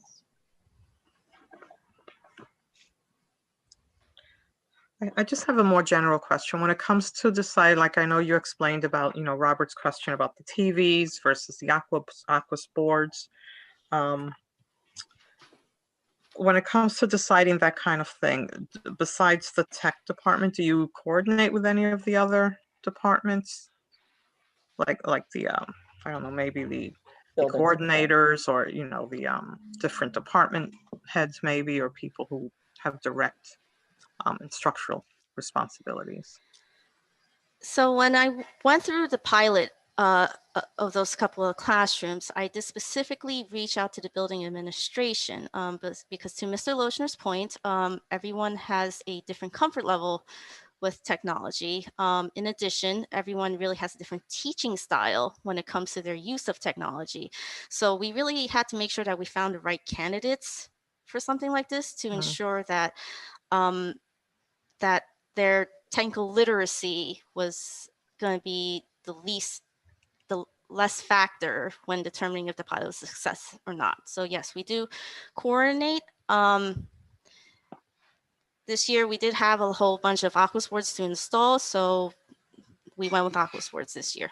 So. Yeah, Aquas boards does seem to be, you know, the technology that I think teachers are more comfortable with in a classroom, and it's such a lot more powerful than, you know, what was described earlier in terms of just a TV monitor and you know, the teacher walking around with a small laptop and being interactive across the classroom. An Aquas board is much more powerful than that, and I think that's why teachers are really, you know, going that direction. Should we call it like the gold standard? Like the Aquas board really is like that gold standard, Julie. Yeah, I like the right? gold standard. Like Anytime that's we the can refer ideal. to gold Then standard, I like that. But yeah, we do. I mean, you know, Candace has done a terrific job in communicating with the end users. That's one of the things I love about Candace, that she does communicate with the end users. This year, honestly, she's, you know, completely buried in the distribution of the technology. She's done a remarkable job. Really, we went from 0 to 11,200 to almost 16,000 in the next few weeks, month and a half or so. Plus the Aquas boards that she's pushed out, her and her technicians, has really been remarkable. And, you know, a lot of people just think of it as, you know, really pushing out hardware, but there's a tremendous amount that goes into it behind the scenes. You know, besides the imaging of it, you know, Candace has done a remarkable job in the security too of all of our devices. It's not like when you go to Costco. I mean, you know, not so long ago, I went to Costco and bought a computer and you know, came home and plugged it in and really got started. You know, a school district requires a lot more steps and intensive steps. And she's also very, you know, careful about protecting students' data. And that's something that, you know, she's put a great deal of effort into protecting all of our data, to making sure it's secure. And that also requires quite a bit of work. And, you know, it's really something to be applauded because, you know, like I said, she just mentioned it's about 20,000 new units will be installed between Aquas boards, cameras, microphones, and laptops by the end of this year. 20,000 is a remarkable. I mean, really, that's like JP Morgan, you know, numbers. And her and her really relatively small staff are supporting this thing. So it's really, really quite remarkable. And that's, to your point, Julie and Cindy, you guys both asked for the numbers, and I know that might have been frustrating for you. We do have the hardware numbers. And, you know, as Stacy pointed out, it was almost a little less than 5 million, but there are other, you know, in other budget codes, you know, some of the software that has to be purchased, some of the security software that has to be purchased, some of the insurance costs that we purchase for each device. Maybe Candace, how much is it per device, the insurance? Was it $25 a year now, or what? No, it's actually for our costs, since we're the ones who purchase it, it's actually $125 a year per device. So. I missed a Yeah. little bit. That's Just a little. yeah, that's costly. Holy cow. I didn't think it was that much. Now, did we ever have to increase our or update our electricity in some of these classrooms, you know, with all this new technology? I don't have those exact numbers, but I do know that we did request new electrical in several classrooms to accommodate, especially Aquas boards. And I know that in certain places that may have had an additional cost, not just because of the electricians having to install it, but in some cases, the panels were full. So then you have to run full sub panels, and that was also added cost that the Buildings and Grounds Department had to incur. That's absolutely happened in all of our buildings, multiple times in our buildings. When these buildings were built, they were not designed for this type of technology. So when we first added computers, just the desktops, we had to add more electricity. Now that we're adding this, you know, the Aquos boards and Elmos and things like that, without a doubt, we're adding electricity a lot. Yeah. You know, I just want to say I'm glad to see that there's an added position, tech position in the budget, because I know that it is sorely needed. And hopefully that'll help to carry us beyond this initial period of, you know, pushing out all of the Aquas boards and laptops and all of that, but just keeping up with the maintenance. And keeping people connected. Yeah. So thank you for that. You know, one other thing too, I Hopefully we want can to keep just, that. no, and you're right. We need that. Actually, we could probably even use more, but you Yeah. know, certainly the one will help. But one of the things I wanted to commend really Candace, and that was the increase in the bandwidth. And I know her predecessor, Guy Nelson, too, also was, you know, kind of forward thinking in terms of prepping for the expansion of the bandwidth. I will tell you this, that there are other school districts out there that when they started this one-to-one initiatives themselves, they were kind of stymied because they did not have the bandwidth. So really very commendable to Candace and her predecessor for really thinking ahead and allowing this tremendous expansion. I mean, really, you know, 20,000 laptops and all of the other things that go along with it. Most school districts would not have been able to move this quickly to that. As a matter of fact, you know, one of our neighboring districts, not going to mention them, but you know, they couldn't move to this level because of. Well, there was an article in Sunday's paper, which I think I sent it to you, with the different schools, the students talking about, you know, their computer usage. Right. And we are ahead of a lot of them. Yeah, no, we are. We really, are. you know. Rich, these are all the efforts that were made under the Smart Schools bond. Remember, I mean, and yes, yeah, and it really was. I mean, this is, I mean, you know, I want to say, you know, some people may say that it was luck, but this really was, you know, part of the plan right from the beginning. And I would absolutely echo everything that you said. Yeah. So Candace, Ms. Cheng, I have a question. So we said we were hiring additional staff, and I think that you made a note. Is that for one person, one additional tech, or how many people are we getting with the increased amount of expense? With what she put in that code, that was one BOCES tech. I think you're referring to a different type of position, like to help her out with the distribution and the help desk, and that we have, we're creating that position through civil service. We have it approved now through civil service. We've actually canvassed the list, and that's for 5 additional people there. That's wonderful, wonderful. Because to the point that Ms. Burgos was making, you know, that one person's great, but I knew that there was something else in the works. So it's going to be the 5 additional, you know, hands-on staff, you know, doing the nuts and bolts and doing everything that you know is required for years to come, if not forever, you know. Yep. And Candace, you do all these updates on these computers from the school?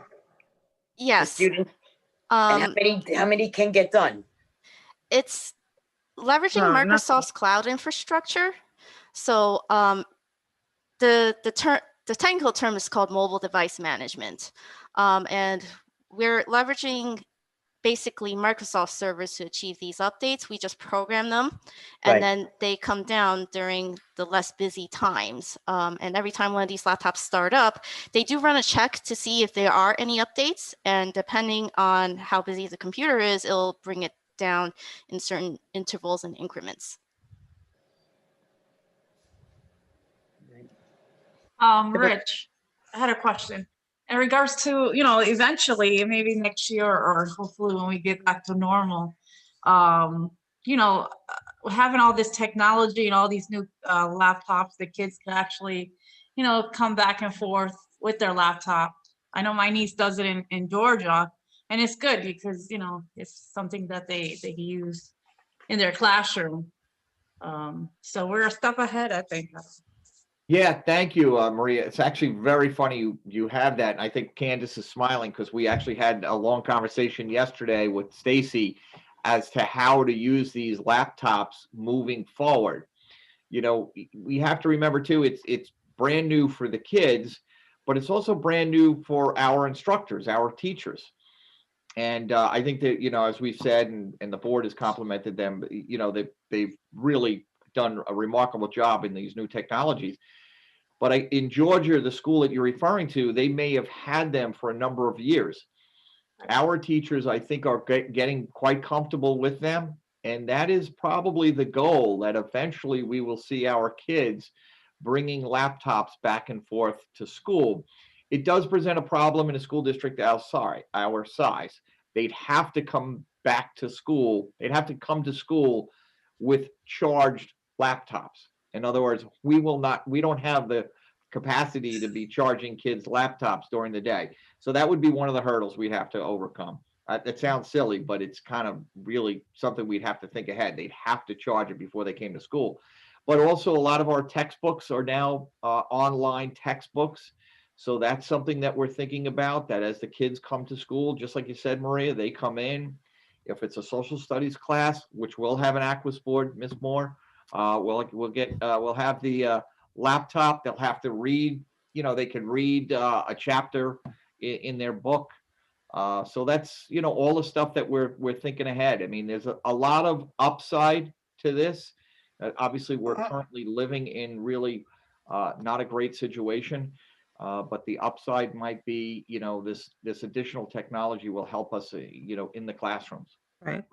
I was just, I'm glad you said, that about the textbooks, because I was wondering if we can work towards digitizing, a lot of our materials so that we could probably cut out some of the costs in, some of our other budget lines and just, condense it into the technology. And even in the library, I know my grandson does a lot of the reading online when he's in school.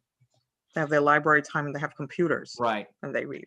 Yeah, I mean, most textbooks now do have, not all of them, but most do have a digital subscription, but they are. Isn't that expensive though, honestly? Well, Isn't that very expensive? That's actually very funny you bring that up. I mean, textbook companies have really, thinking about their own survival.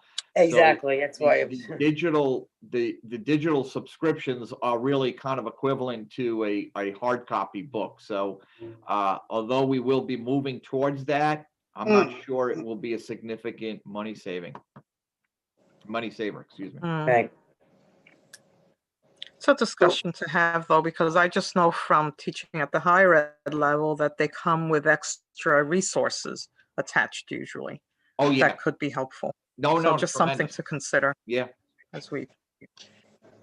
So the one thing that I did want to add is that, we've taken on this huge expense, and rightfully so. And I'm so glad that we are here. Like you said, Mr. Loshner, there is a silver lining through all of these issues that we've had to deal with. One of the things that I've heard in the past from certain groups of employees is that they don't have email addresses within the district. And I know, Mr. Loshner, you send out district-wide stuff all of the time. I appreciate it when I read it, and I know that the staff does, but not all staff members within the district have email addresses that are going to access the information that you sent out. Yeah, it's the monitors. And I already brought this up. I know that CSEA, I know that certain members of 237, I know that certain members of, of the various negotiating units, the labor units, don't have access. Is that something that maybe we could look into for this year, so that we are now trying to level the playing field for everybody? Everybody has the same information, and maybe look into what something like that would cost. I mean, are we better prepared to do that now than we were before? Yeah, we are. As a matter of fact, it is something that I've been talking to Candace about. I did send her an email a few days back. She sent me back a quote for the per person cost. It isn't, again, a lot of times we think that it's, you sign up for a Gmail account at home and it doesn't cost us anything. Here, I believe the cost per person per year is, I believe, $100. Candace sent me that estimate. So it is something that we're looking to do. I know that Candace did get the teacher assistants. They now have email addresses, BUFSD.org email addresses. We would like to bring the monitors on board, but I did want to first get a cost, what that would cost the district, not just this year, but it is a per year cost. So it's something that we are looking to do, but the community should know, as well as the board, that there is a cost associated with it. One that I think we can absorb, but that's why we didn't just snap our fingers and have everybody, signed up. Absolutely. And I knew that that was the case. And thank you for the prudence, because that is, absolutely true. Most people take it for granted that, the Gmail or whatever email address is free.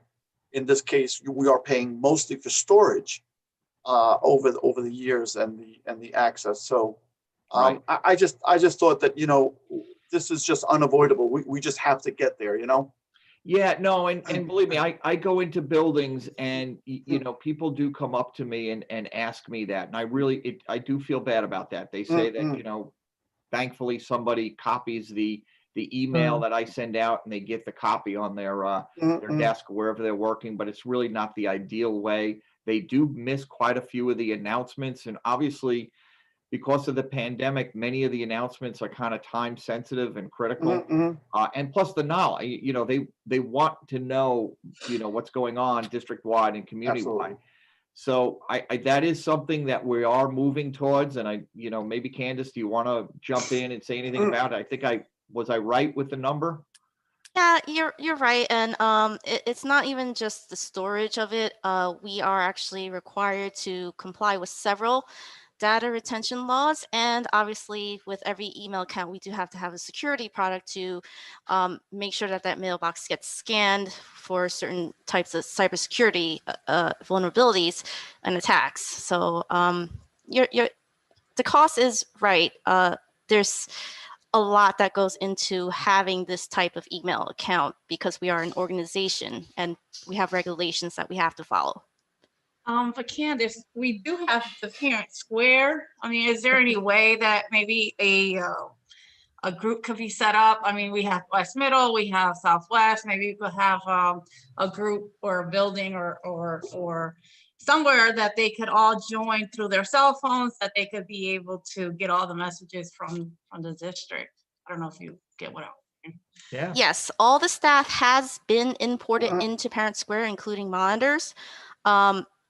However, some of the monitors may not know how to access that, and not every message goes to Parent Square, but it is possible. Yes. Is there a fee per user for the Parent Square? Our Parent Square licensing is based on per pupil cost. Our staff comes free with that. So there is an unlimited staff associate as long as we pay per student. Staff and parents? Because parents are Yes. signing up. Yes. Because that's a thought. Yeah. No, it was Maybe redirect some of the messages A to great that idea. group if we can do something like that. Something, yeah. Thank you for that.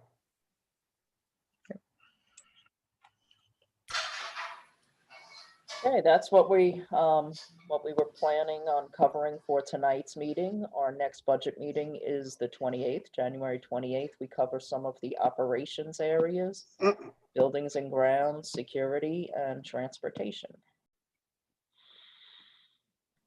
All right. Are there any other questions from board members concerning anything that we went over? All right. Well, on behalf of the entire board, thank you for all of the work that goes into this. I know that this is just very, very time consuming. Add that to everything that you are all doing. And, and it's just amazing that we, are continuing to move forward. And I think that, doing everything that we can. So to the staff that's out there that's listening, I know how hard it is and how hard it's been for the last few months. I think board members are fully aware of the fact that, it hasn't been easy.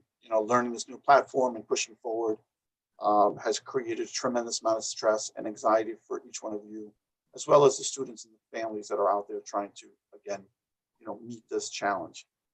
So thank you to everybody on behalf of the board, and you have a very, very cute granddaughter, Simone. Yeah. I couldn't help but acknowledge her. Okay, Yeah, you so have listen. to. So listen. With that being said, we hope that each one of you remains healthy, safe, and continue this new year in a very, very positive way. So could I have a motion to adjourn tonight's meeting? Motion. Workshop, actually, the workshop, right? And the meeting. Yes. Motion. Motion by trustee Safiri. Could I have a second, please? Second, Second by trustee Moore. All in favor? Aye. Opposed? Abstentions? So moved. Have a wonderful night, everyone. Stay Good safe. night. Thank you. Good night, guys. Good night now.